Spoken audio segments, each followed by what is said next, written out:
tout à l'heure monsieur Janson sur la LMA. Vous avez dit qu'il n'y a rien dedans. Alors, moi je vais vous dire une chose, en tant que député, c'est très bien. Parce que, si, voilà, j'allais vous dire que si la loi était déjà complètement ficelée, il n'y aurait plus rien à dire, donc nous aurions simplement à enregistrer.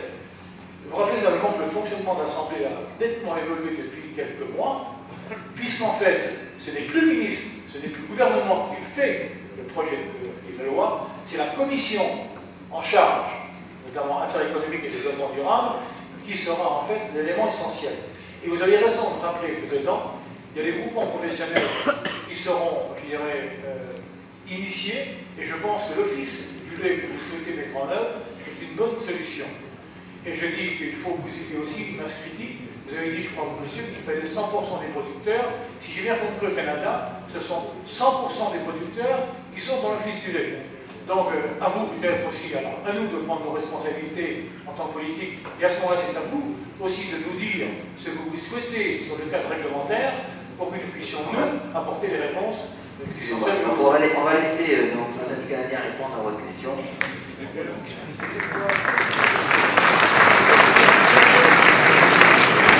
D'ici 2 mois, on va avoir mis en place ce qu'on appelle P5, province, 5 provinces, c'est ça que ça veut dire P5, l'Ontario, le Québec, le Nouveau-Brunswick, l'île du Trois-Édouards, la Nouvelle-Écosse, en somme, tout l'Est du Canada à partir de l'Ontario va recevoir, et écoutez bien, le même prix pour tout le lait produit.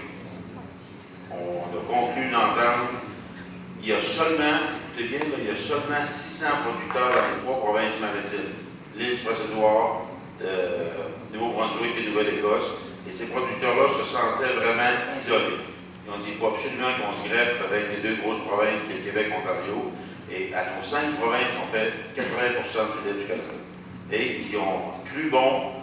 On a cru bon tout le monde ensemble. C'est sûr qu'il y a des gens qui vont perdre un peu. Comme nous au Québec, ça va nous coûter plus cher pour transporter notre lait parce qu'on va mettre aussi ensemble le transport du lait de ces provinces maritimes. Mais on le fait parce qu'on veut rester unis et s'assurer que tous les producteurs sont traités sur le même pied. Et la deuxième question qu'on m'avait posée, c'est quel règlement on a au niveau canadien. La réglementation canadienne touche surtout les standards de composition et s'assure justement que par exemple, si les producteurs ont tendance à diminuer l'offre et faire augmenter le prix, ils s'assurent que ça n'arrive pas. Ils sont assis avec nous pour s'assurer que ça n'arrive pas. Et dans les dernières années, on n'avait pas de standard, nous, sur les fromages. Vous avez ça depuis très longtemps. Les transformateurs ont tendance à importer des matières condensées, si on veut, d'Océanie, pour les rajouter à l'intérieur du lait pour faire plus de fromage. Et on a eu l'appui du gouvernement canadien pour faire un standard là-dessus. Et présentement, nous sommes en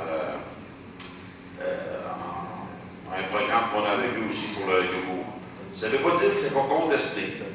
Actuellement, il y a 2 entreprises qui contestent au Canada, qui est Saputo et Kraft, qui contestent les standards sur le fromage. C'est les 2 seuls. Toutes les autres entreprises canadiennes ont accepté le standard sur le fromage. C'est en cours présentement. C'est un cours supérieur parce que là, c'est pas régi par la province, si on veut, mais on a des endroits où on peut se faire revendiquer ou faire défendre nos choses. Et toutes les provinces se rencontrent 2 fois par année. Tous les représentants des provinces se rencontrent 2 fois par année pour établir la politique ou les demandes de certaines provinces par rapport au gouvernement fédéral, surtout dans le support, comme je l'ai dit tantôt, aux standards ou à autres politiques, mais c'est toujours dans un cadre canadien. Quotas, puisqu'ils sont appelés à disparaître en 2015, où au niveau national, on vient de le voir, il y a une LMA qui se met en place avec un système de contractualisation, et j'ai trouvé que vous avez fait une interprétation de la LMA un peu gentille, car il est bien écrit qu'il y a un système de contractualisation et que si les entreprises ne proposent pas la contractualisation aux producteurs, elles seront pénalisées. Ces choses-là sont écrites. Et au niveau de la LMA, tous les amendements qui seront faits, ou une grosse partie des amendements, ne passeront plus devant les députés. Tout est prévu pour que tout se fasse très rapidement, sans que ça soit visionné par les députés. La LMA est donc un outil aujourd'hui politique qui va éliminer, diviser et livrer les producteurs vers le libéralisme. Alors moi, je vous appelle à relire l'ANMA, parce que je crois que là, il y a des lignes, vous n'avez pas dû regarder le prêt. Et j'aimerais que les amis canadiens nous disent, par rapport au prix du lait, est-ce que c'est possible d'avoir un prix du lait qui tienne en compte les coûts de production sans maîtrise de la production? Ils vont vous répondre. Écoutez, je ne vais pas vraiment répondre à la question. Et je vais vous dire pourquoi. Je vais vous dire pourquoi, parce qu'on est venu ici expliquer notre modèle. On n'est pas venu ici pour vous dire qu'est-ce que vous devez faire, comment le faire. La seule chose que je peux vous dire, c'est que dans notre modèle, à nous, c'est l'équilibre de l'offre et de la demande. C'est la maîtrise de la production qui va avec ça. Ça vise un marché collectif des producteurs unis et ça nous prend un soutien réglementaire. Chez nous, on a un soutien réglementaire de l'État qui nous aide. Je ne vais pas vous dire ce que vous avez à faire. Je vais juste dire ce qu'on fait. Parce que, faut faire attention quand même. Faut faire attention, on ne va pas s'ingérer. On nous a demandé de nous expliquer ce qu'on faisait, et on va venir s'ingérer dans vos affaires.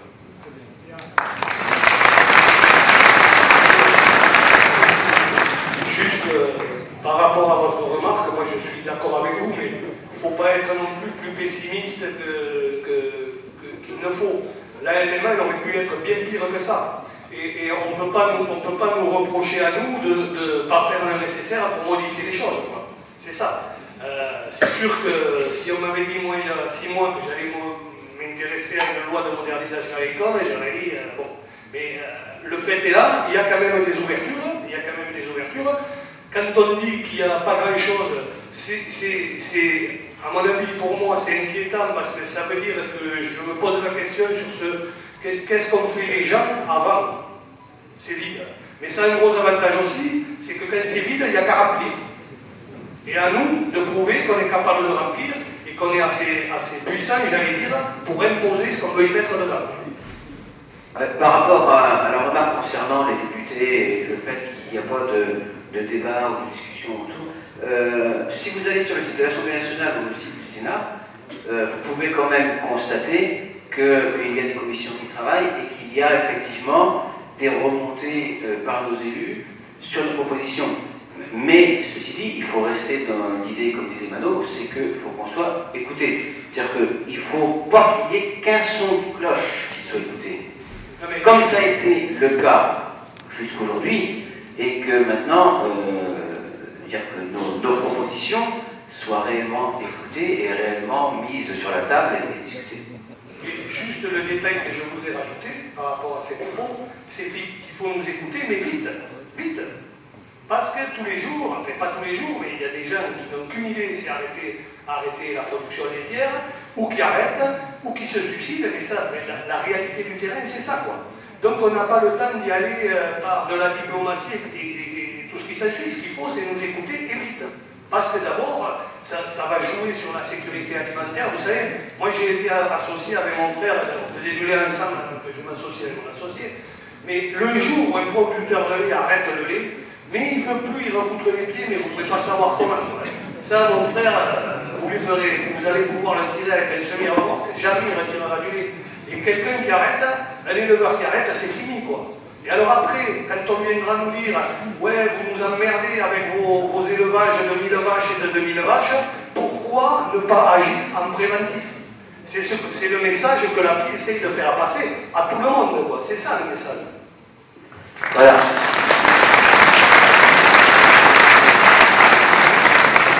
Mathieu, tu veux répondre à la question aussi? Oui, simplement par rapport à l'urgence, que disait Mano, deux simples chiffres. Pour l'ordre, Agritif, le nombre de dossiers en 2008, c'était 60 dossiers de traités. 2009, 94. Plus du 3/4, c'est des installations de moins de 5 ans. Oui, des installations de moins de 5 ans. Vous imaginez les répercussions qu'il y a derrière, c'est énorme. Au 31 décembre 2009, il n'y avait que 22 demandes de dossiers du plan de M. Sarkozy pour les trésoreries. Ils ne comprennent pas pourquoi. Ils ne comprennent pas pourquoi parce qu'il y a tellement de clauses qu'on n'y a pas le droit. Voilà.